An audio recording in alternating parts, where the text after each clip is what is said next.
Everybody thought that we had a food truck, Satay Brothers. Oh yeah, your food truck, whatever. I was like, which food truck? What are you talking about? The ones that came through with the Montreal impact, like Johnston and Coné, that's in France. Now Stacchio in Porto, Jonathan David in Lille. I'm really curious to see where that's going to go. When Yaya did what he did in the Premier League, it was just perfect. I never actually worked as a cook before the market. It's new cuisine for a lot of people. Not everybody knows what we're serving or have ever tasted or traveled to Southeast Asia. Good food, great service, and make you have a good time. Now, this week's guests are Marco and Fred, and everybody in this city and around the planet Earth know them. Why? Because this is the two humans that managed to mix flavor and football on a constant. These legends behind the Satay, they're involved in the Satay Brothers at the market and on Notre-Dame. Now, Satay Brothers has been around for 10 years, okay? So for those that don't know, the Satay Brothers are in Saint-Henri. They are a restaurant that was founded by Alex and Matt. But we've got Fred and Marco, who are the faces, and these guys have been putting in the time. And it became a sanctuary for Southeastern Asian flavors. It began in 2010, as I said, quite a long time ago, with a quaint stall at the Atwater Market, and then it just exploded from there. They've mixed Singaporean street food with a bunch of other elements that makes it what it is. It is super authentic, and the people that are there, and they work hard. When you go see them, they are friendly, they are knowledgeable, and they are into just about everything you can think of so that you guys can connect. Now, with these two boys that we have in here, they have traveled the world to watch football. They are football obsessed. I am talking obsessed. More than anybody I've ever met, and we're going to get to know them. We're going to know what they do at the restaurants, how they're involved with community, and some of the best games that they've experienced on their travels, and they do quite a bit of traveling. Now, welcome back to TSN 690 iHeartRadio. This is Paul Desbaillets, and this is the first half, and we are excited to have joining us in studio Marco and Fred of the Satay Brothers. Welcome, gentlemen. Thank you. Double trouble. You guys can talk up to the mic because that's even I think that's kind of quiet. Come on, Luca. Right? Okay, a let's little go. quiet, a little quiet. Thank you. Boys, thank you for being here. I know you're busy. You're very busy. You're at the market. You're at the shop. You guys are 24 hours a day work, but you took a little time out because you're football heads. You love the culture, and we love you, and we had to have you in here. So welcome. Glad to be here. So look, guys, I'll call out a name. We'll go like that. This is the best way to do it. Otherwise, there's overstep, right? So we'll start with Marco. Give us a quick background on how you came to get inside the ecosystem of the Satay Brothers and the restaurant world as we know it.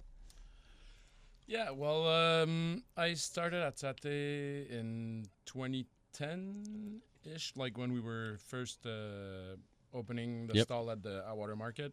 And back then I was living with Matt, which is Alex's brother. Yep. And it was just a little shop with Matt and Alex's mom, Mama Kim, and we're just a few guys.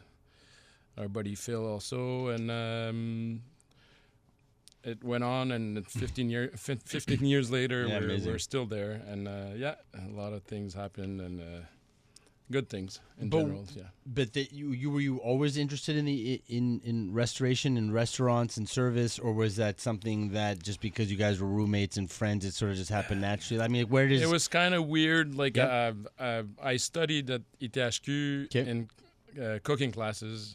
Italian cooking, funny enough. Amazing. Back in 2004, I think, or something like that. Yeah. And I never actually worked as a cook before the market. That's amazing. I'd worked a bit in a restaurant in France, in Paris, when I was 18 years old, just like I wanted to experience something different, and I went down there, and that was my first really experience in the restaurant world. And then that must have been something in Paris. yeah. You get yelled at. Fresh off the plane, walked right in. Yeah. Can I cook? And you just started No, doing I wasn't. it? I was actually in service. I wasn't Oh, even yeah? cooking. Yeah. Okay. No. You went to school for cooking, and then you ended up in service. Yeah, in no, it Paris. was actually before going to school for cooking. But yeah, Wow. there was I was working as like a busser and down there, and they had like classes from London coming in for like 2 weeks. Every night they would come, and the waitresses there couldn't speak a word of English. So they were like, "Yo, you speak English." Boom, right Take into the orders. it. Yeah. And high end. yeah. No, it was like a Yeah. family style bistro, whatever. Really cool. Really cool. But yeah, that's how I first started. Into the in food industry. 1999. 99. Yeah. And you, Frederick, Mr. Freddie, Yes. where and how did you get involved into the Satay ecosystem, and then also just in general in service and restoration? I started restaurants, I think it was 18 on the South Shore. Okay. And obviously, restaurants being a small world, you get to know a lot of people. Yeah. Then I worked at Imadake. I met Alex, Matt, Marco, Phil, and everybody. And since then, yeah, we always kept in contact. I would go see them. They would come see me. Yeah. Then I left for about 2 years to travel and work abroad. Okay. When I came back, an opportunity rose, and I jumped right in. And since then, since 2016, I'm in Satay. Yeah. Amazing. You guys, huh? That's amazing. Took away for 2 years and came back and boom, Yeah. right back into it. All right, so look, we won't push any further on that front. We're going to get into a little bit of football with you guys. So give me a little bit of the back. So Mark, I'll start with you. Backstory on how does football come to play in your life? At what age? Your parents? Give us a little bit of your origin story on the attention and love of football. Well, to be honest, I started playing football when I was probably 7, 8 years old in the behind the school with like children of immigrants, like mostly Salvadorians, Persians, Italians. We were actually not even playing with a ball at that age. We were playing with like, one of those juice boxes or whatever. Yeah. Before the school would start, we'd just kick around. Yeah. And then on recess, we'd play with a real ball. But Yeah. I played like that. I never really played the organized football. I do play rec leagues with our buddies there in FC Chinatown with Nice. Tony and all these guys. Yeah. But Big shout out to FC Chinatown. Yeah, FC Chinatown forever. And but that's it. But I was always more of a enthusiast of the sport itself and just like But were watching your games. parents into it at all? Not at So all, this not was at all. purely because you were going to school with other Yeah. boys and girls that were Yeah. down with football. Yeah. It just happened that that's how it was implanted. That's it. So- That's it. My parents no yeah. no football, no hockey, no nothing, sports. no sports. Yeah. Oh wow. Yeah. Okay, that's cool. And Fred, you? What's your I origin started story? playing really young, Yeah. more in organized leagues. I grew up in Broussard. Okay. So one of the goal initiatives ambassador, Patrice Bernier, also played in Broussard. Yeah. Yeah, Amazing. So we grew up really close to each other. So I've known him since we were young, and his sister Sabine. Amazing. And but same thing. My parents not football enthusiasts at all. My dad did go to school in France, so still obviously a French supporter for national teams.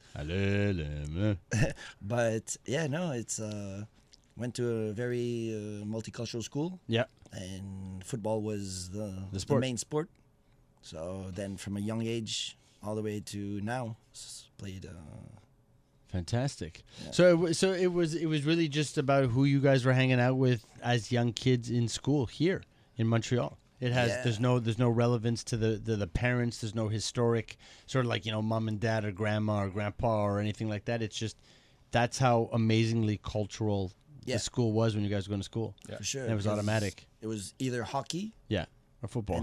but my parents didn't have time to. The hockey is very Intense. intense. You had to and go you to need, pr- you yeah, need time. It's time consuming. Yeah. Whereas soccer is just run to the park and you can go. Yeah. You guys are brothers and sisters? Yeah, I have one younger brother. into football? Not at all. Not at all. Not Oh at no. all. Yeah, I have an older sister, and Not at all. Not at all. That's fine. You guys are the unicorns. I love it. Yeah, I love it. I love it. Okay, so we know where that's coming from.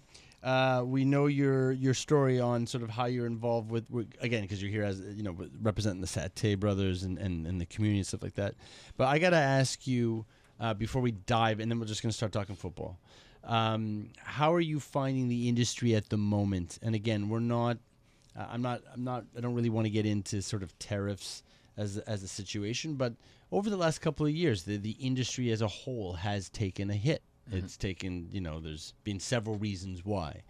In most recent times up till now, how has the business changed between you and interacting with your customers and their spending habits? Like, have things changed dramatically, or has it relatively stayed the same, just little hiccups here and there based on, an interest rate this year is going to charge, one less drink or this kind of thing? Because again, you've been in it forever, and you've had a specific customer, and then you have new customers, but you do have regulars, and so you'll have seen the changes. So how is it for you guys? You want to go first? Yeah, I don't know. I think we saw some stuff slowing down. Obviously, COVID and everything. But as soon as that came back, people were so eager to come out, and I think there's more of enjoyment, and you're like, you know what, I'm coming out to have a good time, which is what we're there to do. We're there to provide you with good food, great service, and make you have a good time. Yeah.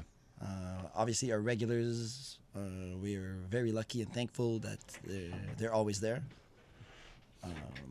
New clients, we try to get them the best experience. Yep. Give them as much advice as we can. It's new cuisine for a lot of people. Not everybody knows what we're serving or have ever tasted or traveled to Southeast Asia, Singapore cuisine. So has that cuisine taken off a lot? I mean, 2010 is one thing, but now we're 2025. Like, I mean, everybody knows everything about everything. If you get my drift, like you can see it online. You can follow food blog. Like, I mean, it's there are the customers, the knowledge base now is just a whole other level. Yeah. Have you seen a huge swing to that style of food and that? I mean, it's a very different way to eat too, right? On the grill and anyway. So go ahead, Marco. Well, I know that like when we first opened like 15 years ago at the market, there was also like that street food kind of like takeover, like and the food trucks and everything, and everybody thought that we had a food truck, Satay Brothers. They were like, "Oh yeah, your food truck, whatever." I was like, "Which food truck?" Like, what are you talking about? We have that stall at the Atwater Market, and that was it. Like, and that's permanent. It's not moving. Yeah. We'd have like a little van and go do like festivals or whatever, like a little barbecue, whatever. But like there was no food truck. Yeah. The legend of the Satay Brothers food truck. Right, this ghost. Yeah, it's great. It's a myth. It's a myth. It's like a Yeti. But yeah, definitely like. I mean, back then, like, there is no, like, social media wasn't such a thing as it is today. Sure. Everything now is, like, Instagrammable or whatever. And back then, street food was coming on to the scene, and it was, like not a lot of people in Montreal knew about laksa or even satays or even the bao buns, It was just, like, starting to be known on this side of the ocean. Have you seen a large explosion of that style of food within Montreal's community since 2010, or is it still relatively unique? Niche. It's niche, huh? Niche. Yeah, I think the same. I wanted your opinion. Handful of restaurants. Yeah, it's not like other things that usually there's 50, 60, like there's just endless versions. Mm-hmm. Yeah, that's good, and that's interesting too. Are you guys actually? This is a question. Do you all sort of connect with each other and communicate because it's a bit niche, and you're all sort of playing with an authentic level, or not? It's not so much. It's not so much a thing. We've been, as soon as Indonesian restaurant opened, we all went to check it out. Yeah, for sure. It's say what's up, and support, sort of just support like support at the same time. Taste their food. Yeah. It's not really in a sort of competition kind of No. thing, but it is to support. Yeah. I don't think nobody's trying to be like us, Mhm. but it's still, let's say, that same type of cuisine. So obviously we're very curious, and they come see us, we come see them. It's very chill. friendly. It's friendly, yeah. for Yeah, sure. but that's very important because a lot of people, when it comes to business, and someone might go to you versus them, people get excited. People get a little excited sometimes. Yeah, in exactly. Montreal. That's excited. there's no rivalry in No. that term of restaurants. No, but when we're talking rivalries in football, we got to get in right away. Okay, so that's enough. That's enough. Because first of all, I'm getting hungry too, so I don't want to talk about food anymore. But secondly, okay, first off, Marco, what club do you support? So there's a bunch, but give me your Premier League club, which is West Ham. Do you have other clubs that you support? Montreal Impact. Nice. Yeah. From way back. Way back, yeah. Claude Robillard days. Nice. More Biello. Yeah. Amazing. Yeah, that's amazing. Yeah, totally. Mauricio Vincello and all these guys. Cool. What do you do? Do you have a country you support when you're following the national stuff? Actually, like in the last 10 years, I would say I got more and more into like the Canadian national team. Very nice. I actually follow a lot of the players, the ones that came through with the Montreal Impact, like Johnston, and he's playing at Celtic. Kone, that's in France. Now he's at Rennes. So you're following their trajectory. Yeah, Eustachio in Porto. Like all Jonathan David and Lille. Like I'm really curious to see where that's he's gonna go. Chelsea.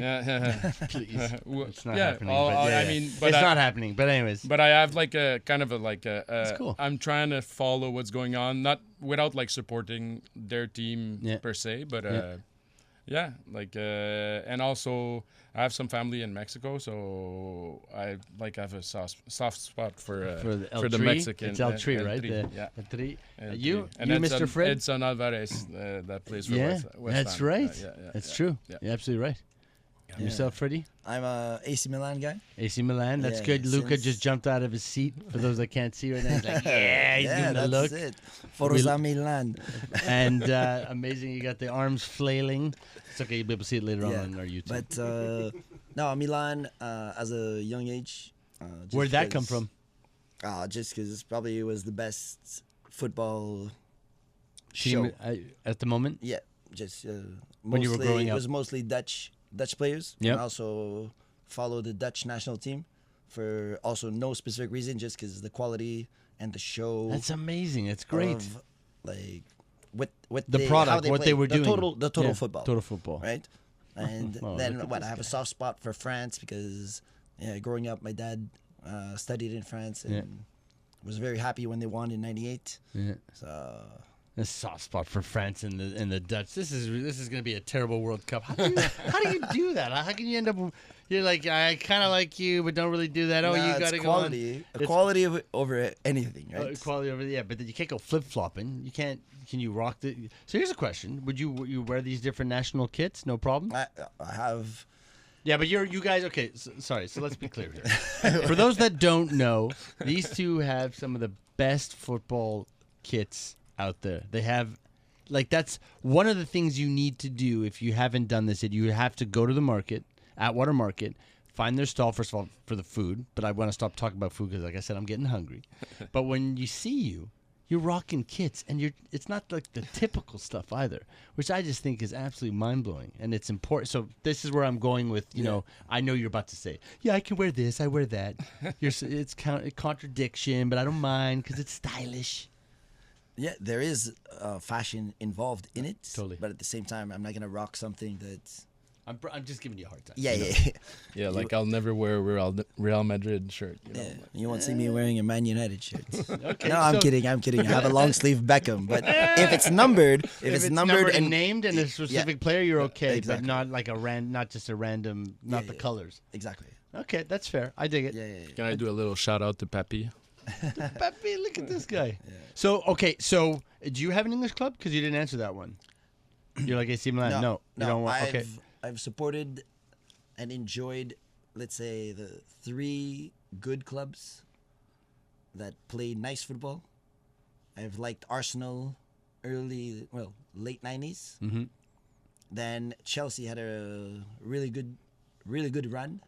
And then Man City, when Mancini was running it with Yaya Toure. You like the Yaya? Yeah, Yaya is one Everybody of my liked the Yaya. favorites. Yeah, one of my favorite players. But it's all about quality, right? So, Right. Like Thierry Henry is one of my favorite players. Arsenal. Yeah. Then the transition when I liked watching Chelsea was you had Claude sure. Makelele. Yeah. Makelele Makelele. just defined that position, started a new position. Mm-hmm. Then it transitioned to Michael Essien. Mm-hmm. And then you got Yaya Toure that just dominated box-to-box Premier League, which is very, very rare in the Premier League. Yeah, and that was part of how you became a fan of his. But Yeah. Obviously, yeah. Yeah. Because for you, it's about the play. I saw his style. I liked it in Barcelona, Mm-hmm. but he wasn't used to his full potential. He got dropped back to like center D, and then when he had a chip on his shoulder to Pep. And I love that because I'm not a Barca fan. I like Real Madrid. So when Yaya, Now I understand why Marco said that. when Yaya, That's clear when now. when Yaya did what he did in the Premier League, Yep. it was just perfect. It was like, yeah, you Pep, you Setting think, the tone. yeah, you think I wasn't good enough for your team? I'm dominating the Premier League, Yeah. and yeah, it was beautiful. Set the tone. So now you guys and where did West Ham come for you, Marco? And then I'm going to ask about some of your football adventures. The West Ham thing, actually, I was a neutral Premier League Follower and supporter. like, for the longest time. And it's quite recent, actually. It's just around the time of, I'd say right around the pandemic. Is that right? Yeah, Is that recent? Oh, I didn't realize that. Yeah. Okay. Well, I was watching games because Yep. actually my neighbor is a big West Ham supporter from like his father that lived in East London. Nice. And So it sort of So rubbed off on you yeah, because well, you guys were hanging I out? would or? I would watch some games with him and his oldest son, like I don't know, in the last 10 years maybe. And during the pandemic, we were all stuck together. We had nothing else to do. Like, Did you watch these illegally? Don't know what you're talking about. You're trying to throw him Zoom under, watching. You're throwing him under the bus. no. But yeah. So like every Sunday morning or whatever, we'd like go on. I think it was DAZN back then. Don't worry, you don't have to answer. Just you would watch the But, game however you would watch the game. It was paid Don't for. impeach Yeah, yourself. yeah, Don't yeah. get Not yourself in trouble. IPTV. Just don't get Not yourself in trouble. IPTV. Okay. But yeah. And that's how we Football did it. DAZN, yeah. But yeah, and so we basically we spent way too much time chatting about football and West Ham and like who we would see, like who would Playing like them what to, and doing yeah, what, yeah. And also like just after the pandemic, there was also like a great run, and we qualified for Conference League. Yep. Then we won that. Then we went to Europa League. That wasn't a great run, but it was a good time to be a West Ham fan. Amazing. Unfortunately, now things are more complicated, but That's football. I still wake up every weekend to watch the games. Cool. First thing in the morning, and Because he doesn't need to work. Yeah, there you go. Weekends off. This is weekends off. You're like, what are you talking about, man? I'm kidding. He works Sunday know. nights at the resto. yeah, That's amazing. That's amazing. Okay, so now you guys are also, and it was something I alluded to when I did the intro. You guys you're big football supporters in the sense that you travel. You actually watch football on your travels. For those again that don't know, but I'm sure after this they'll be able to check you out online. They can check out some of your adventures. You guys travel quite a bit when you can because you work quite a lot, and when you do, some of it's around football. Yeah. So for sure. Fred's like throwing his head down, like, what do you mean? Of course, man, that's what I do. So let's start with so Freddie, tell me one of the best football match experiences you've had up to date, because again, there's plenty of football still to be had in your lifetime. For sure.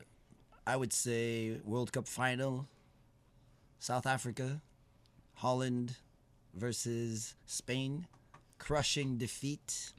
But I did the whole month, the whole World Cup, traveled all over the country, which was amazing because the time zone allowed you to do activities, visit the country during the day, and then at night was football and partying, Wow. which was amazing. And I was lucky that I was on my way out of the parking lot of the stadium on the final day because I couldn't find a ticket. And Like you were hanging around that moment to try and find I was any with ticket. I was traveling with a friend from Montreal, and we met these two Dutch girls. Then we were living in a house with doctors from all over the world. My friend eased us into a shared house Okay. for the tournament because it was cheap. Because It's the only way to do it. Yeah, exactly. So I went to the stadium with two Dutch girls. The two Dutch girls were able to find tickets together, and I wasn't going to take one of them. They bought a pair off of a South African couple. The guy was torn to pieces, and the wife was like, "The money's there. There's no way we're going to watch this." So Because of what it was worth. Exactly. Yeah. So they bought the tickets, and then I was like, okay, we couldn't find a pair, like not a pair, but a trio of tickets. And I was Right. like, okay, you guys go. I'm gonna go back to the house and watch it with all the boys. Yeah. And as I'm walking to the car, there's Chileans, 3 Chileans, writing Chileans, stuff on a Chilean flag, and I just happened to ask them. I was like, oh, you guys have a ticket to sell? And they're like, yeah. No. So to get 3, they had to buy 4. Amazing. So I actually bought that ticket for cost price. Wow. And I just sat with them. And we were 3rd row in a corner kick. And it was a great match. Like the ambiance was crazy. And obviously it's World Cup final. Just unfortunate results, losing to Spain. Wow. You were there, huh? Yeah, That's yeah, amazing. yeah. You were there for the Yeah. whole tournament pretty Yeah, I much. saw 12 matches during that World Cup. My gosh. Yeah. I did some 6-hour drive to go watch a match and 6-hour back for one match. In this, yeah, well, the same yeah. day. Well, that's it, right? You're not staying. I mean, that's it. Yeah, That's yeah. the adventure. Wow, that's amazing. Marco, you? I can't top that off. That's going to be hard. That's definitely going to be hard. That's going to be hard. I don't know. My first European game was, I think, like in 2007. I want to say in Marseille Vélodrome. Djibril Cissé was playing at the time. Wow. I think he scored Cool. like 2 goals, and I was like, I don't know, like it was my first European experience, and I was like in the ultra section because I had friends living in Marseille at the time, and we just like got tickets from a friend, whatever, and we were just like in the ultras, and I was like, whoa, what the hell is going on there? Yeah. Amazing. And, It's an experience. yeah. And we had like lots of fun, and then over time I did go see a bunch of games, like a lot in Mexico, few games around Europe for sure. The last big one I saw was Sporting versus Bologna, actually, in the Champions League back in, I want to say fall. in November. No, this no fall. no this winter. That's So Feb. amazing, huh? So Feb. Yeah. This is what a run they've had, huh? That's fantastic. Bologna, Yeah, great. amazing, amazing. Yeah. Little Montreal connection. We're gonna go to a quick commercial break. Then I want to get into your worst experience in football, so you can start thinking about that, and we're gonna talk about a little event that's gonna be coming up, and a bunch of little community elements before we get into 12 questions. Sounds good? Yes, This sir. is the boys from Satay here on the first half on TSN 690. We're brought to you by Quincaillerie Notre-Dame, serving the Sud-Ouest for over 135 years. We're going to go to commercial break and we'll be back after this. I said just before we went to break, we were going to talk about some of the negative adventures that you've had in football, but we wanted to just, during this commercial break, we dug into something that you brought up, and I want you to tell us a little bit about what you were thinking, the difference between national football and club-level football. Yeah. So It was a great point. Exactly. I had great experiences watching club football. My first one was in Greece, and it happened to be the last day of the season, and they needed to win the championship, and that was my first professional club experience in Europe, and I thought that was crazy, and they ended up winning, which was amazing. But then not last year, 2023, I was able to see AC Milan. I always told myself, AC Milan V? versus PSG in Champions League, group stage. they had lost the first match in Paris, so they needed that to go ahead in the group stage, and I saw the true passion, how deep it goes, and how intense people are in club football. When I saw that, it's like you can't compare it to national. And it's probably hard to describe unless you're there to feel that energy. Exactly. Yeah. Even in a video, you can see it. But even you then, it's not watch, enough. But it's You not don't enough. feel it. You can hear it. It trembles. It's there's people singing, standing, jumping around all match long. It doesn't stop. There's chants versus one team, the other team, like the other supporters reply. It's a dance. It's a show. And they're there for that. I mean, and that's part of it. And they're planning, and they plan the whole month. You know, they plan all the time for this. The tifos and everything. The most intense supporters are taking time off from work to travel and everything. Yeah. And it falls anytime during the week. Yeah. You know, World Cup, you can sort of plan your vacations because it's summertime. It's more set. So this is a very different experience. Yeah. Okay, so something that we have coming up, the Golden Initiatives Foundation is involved with you guys, and you guys are involved with us, which makes us ecstatic.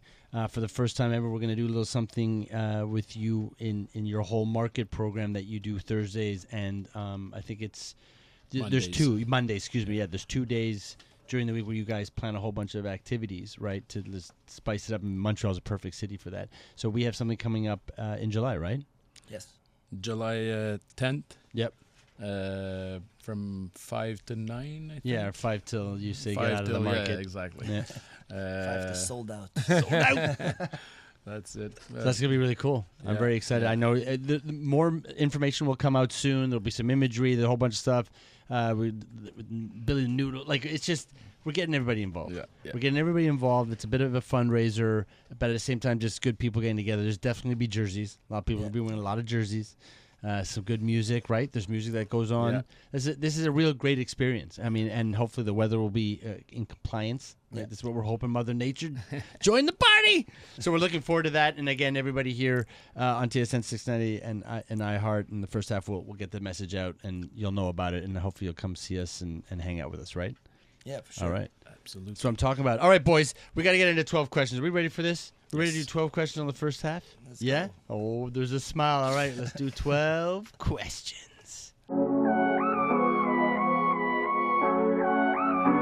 right, this is going to be 12 questions on the first half with Marco, Fred, of the Satay Brothers. There's no wrong answer, and it's got to be quick. So I'm going to go Marco, Fred. We'll just go Okay. like that, okay? Because you can't. Yeah. Right. Question 1. Marco, what is your favorite film? Alizawa, Le Prince de la Rue. Massacre Bleu. Fred, there's no wrong answer. Good That's Will the Hunting. longest. Thank you. Number 2, Marco, what is your favorite song or band? Oh, that's The weird. Clash. Yeah, amazing. What about you, sir? Big L. Favorite athlete, dead or alive, Marco? Maradona. Beautiful. Oh. Freddie? I would say. It doesn't have to be in football. It can be anything you want. No, I would say Ronaldo, R9. R9, nice. Marco, what is your favorite food? I think pho. And no swearing. This is a family show. That's good. Come on. Number 5, what is your favorite food? excuse Freddie? No. Freddie Moore Curry. Freddie Mercury. Oh, now we're just coming up with all the good jokes. Huh? That's the end of the show. That's good. Number 6, what is your favorite drink? Alcoholic and non-alcoholic, Marco. IPAs. Okay, and non-alcoholic? Arnold Palmer. Nice. The Palmer. I would say beer. What is your favorite drink? Alcoholic and non-alcoholic, Freddie. Yeah, it's a regular standard lager. Yep. And grapefruit juice. Nice. All right, number 7, what would be one thing you would buy if you won the lottery? Marco. A small pitch in the backyard. You know? Oh, nice. Freddie? A sailboat. Nice. These are great answers. This is 12 questions on the first half with Marco and Fred of Satay Brothers. Number 8, dream trip, Marco. World Cup finals. Freddie, dream trip. Super uncommon of me would probably be some kind of heli skiing in Alaska or in Scandinavia, deep Scandinavia. Nice. Even though I hate winter. Yeah. It's It's a dream trip, man. You're allowed to dream however you want. Number 9, how do you deal with stress, Marco? I go for a run. Nice. Fred, how do you deal with stress? I don't know. Am I stressed? Am I a stress guy? I don't know. I just go out to eat with friends, have a good time. Then try and just disconnect in any way you can from whatever the issue happens to be. Yeah. I like it.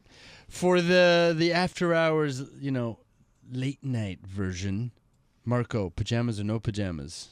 No pajamas. Ow! Say, Freddie. Birthday suit. Birthday suit. That was easy. That was easy peasy. Number 11, what is your favorite fashion brand at the moment, Marco?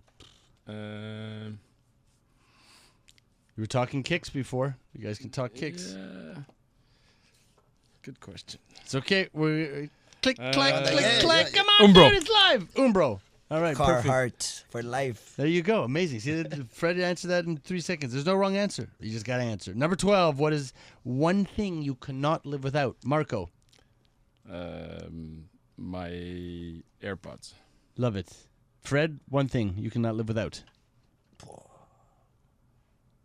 Friends, family, good time, good food. Oh, you guys are in trouble now. There's gonna be one got friends and families, one got an iPod, an AirPod. we got problems. We got problems. Put me on the spot. Puts you on the spot. 12.1. I don't own AirPods. It's okay. That's why you're not getting in AirPods. trouble. You got out of that one.